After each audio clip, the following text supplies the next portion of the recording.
Would like to continue today's video from yesterday, looking at some of these Pentagon networks.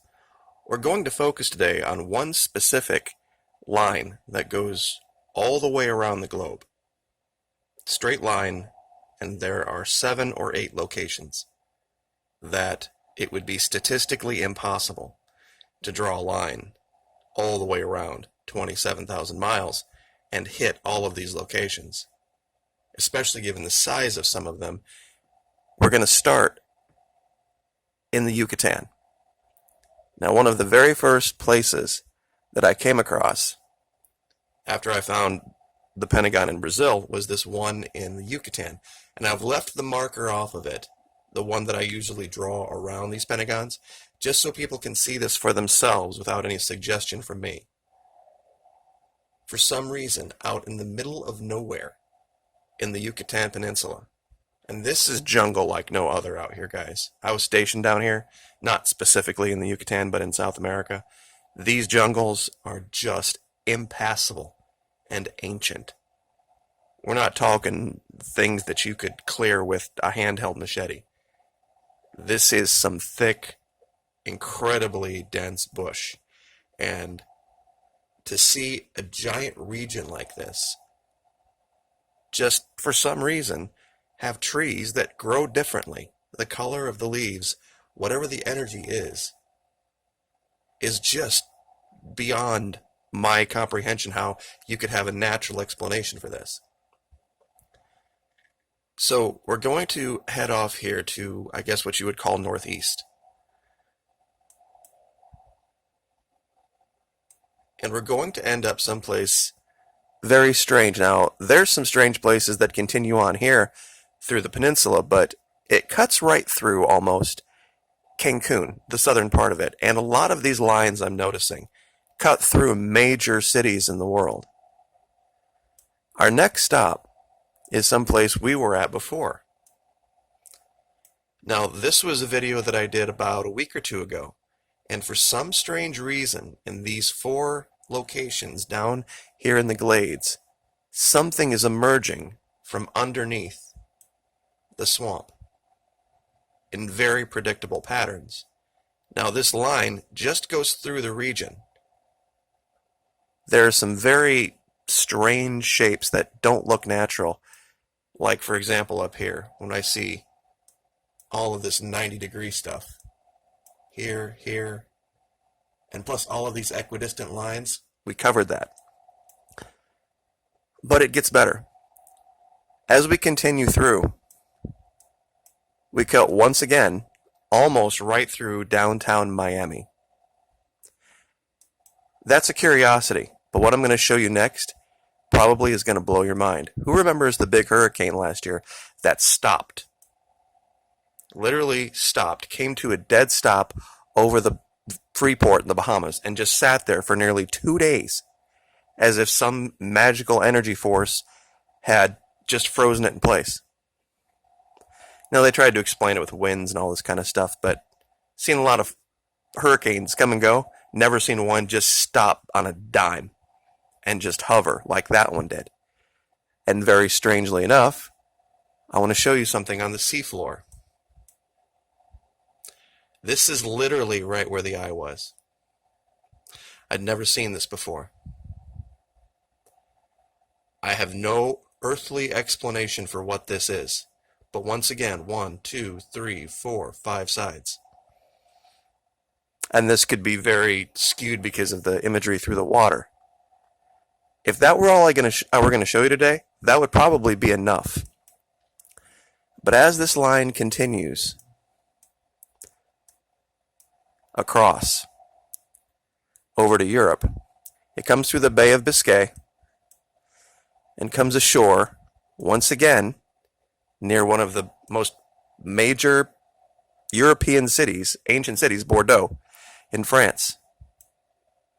And there's curiosities all through the, I guess, the countryside, for lack of a better term. But it ends up someplace I think a lot of you are going to recognize right off the bat when it comes ashore in Italy. Straight to the Temple Mount. Pardon me, the Holy See. The next stop. Now the line color changes just basically because the way that I do this, different regions have different colors for the lines so I can keep track of what's what.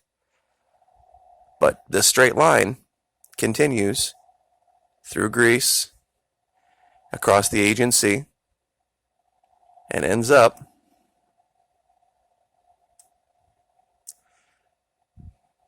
at the Temple Mount, and continues through.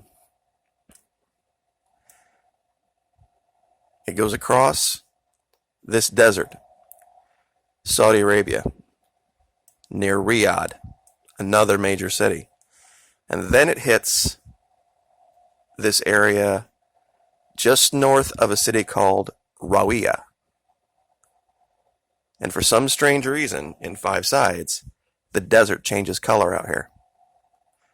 Now, if I wanted to, from here, we could go a couple of different directions. We could go up through Iran and then end up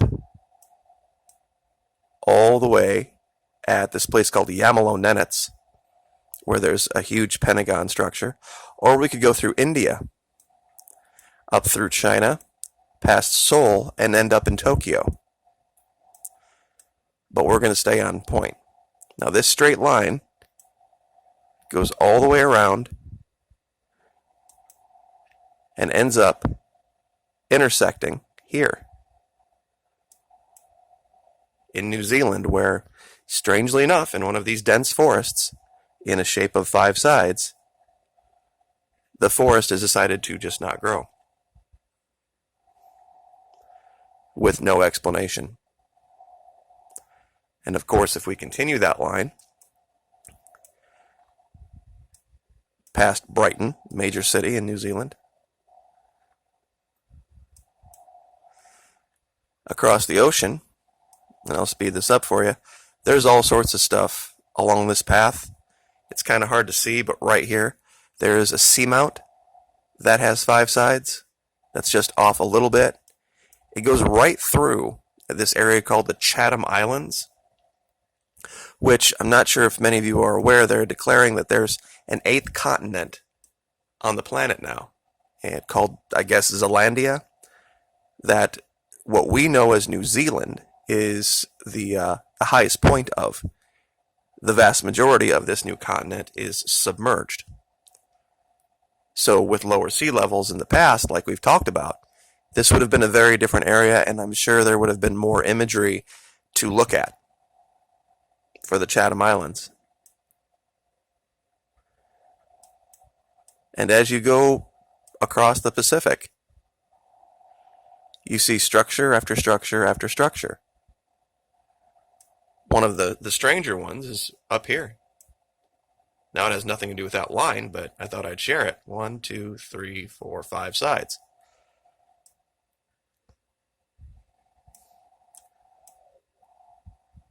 And of course, we end up right back where we started. I don't know how anyone can really explain this any other way. There's minor differences, there's minor deviations, but given what we know and how many of these lines exist and how many different things are connected, it's more than a curiosity, I think. And that we are just now finding this, I think, is probably a result of people having a grasp of it, that they know that even if we know, we're not going to be able to do anything about it.